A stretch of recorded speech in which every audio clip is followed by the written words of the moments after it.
Hello అండి, అందరికీ నమస్తే. నా పేరు doctor B Vidyasagar, ENT surgeon, Ponnuru. Welcome back to my channel.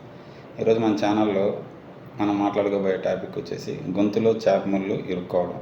జనరల్గా వింటూ ఉంటాం, బయట తినేటప్పుడు గొంతులో చేప ముళ్ళు గుచ్చుకుంది అని వస్తుంటారు పేషెంట్స్ కూడా. అలాంటప్పుడు ఏం చేయాలి దాని గురించి మాట్లాడతాను. జనరల్గా మనకి చేపల పులుసు అన్నా చేపల ఫ్రై అన్నా చాలా ఇష్టం కదండి. ఎప్పుడెప్పుడు తినాలి అని చూస్తూ ఉంటాం. కానీ ఆత్రం వద్దు, జాగ్రత్తగా ఆస్వాదిస్తూ తినండి. ఈ ఆవేశంగా ఆత్రంగా తినేటప్పుడు మటుకు కొన్నిసార్లు ఆ చేప ముళ్ళు గొంతులో గుచ్చుకునే అవకాశం ఉంటుంది. ముఖ్యంగా చిన్నపిల్లలకి పెట్టేటప్పుడు మటుకు చాలా జాగ్రత్తగా వాళ్ళకి మనమే ఆ చేప అంతా చెక్ చేసి తీసి కొద్దిగా ఆ ముళ్ళు ఉందో లేదో చెక్ చేసి వాళ్ళకి ఇస్తే మంచిది. లేదంటే కొన్నిసార్లు అది తెలియకుండా లోపలికి గుచ్చుకునే సమస్య ఉంటుంది. చాలా మటుకు కొన్నిసార్లు చేప ముళ్ళు గుచ్చుకున్నా కొన్ని అలా గుచ్చుకొని వెళ్ళిపోతుంటాయండి. అవి గుచ్చుకున్నప్పుడు కొద్దిగా పెయిన్ అనిపిస్తుంది, వెళ్ళిపోతుంటాయి. తర్వాత కొన్నిసార్లు మటుకు గుచ్చుకొని అక్కడే ఉండిపోతాయి.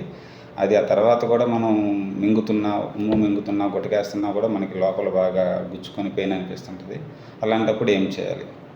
యాజ్ యూజువల్ ఏం కంగారు పడాల్సిందేం కాదు. మీరు దగ్గరలో ఉన్న ఈఎన్టీ డాక్టర్ని కలిస్తే వాళ్ళు చెక్ చేసి ఆ చేప ముళ్ళు ఉందో లేదో చూసి ఆటోమేటిక్గా తీసేస్తారు. కొన్నిసార్లు ఎండోస్కోపిక్గా రిమూవ్ చేయాల్సి వస్తుంది. సో మీరు తినేటప్పుడు మటుకు ఆత్రంగా వద్దు, జాగ్రత్తగా చూసుకొని ఆస్వాదిస్తూ తినండి. Thank you.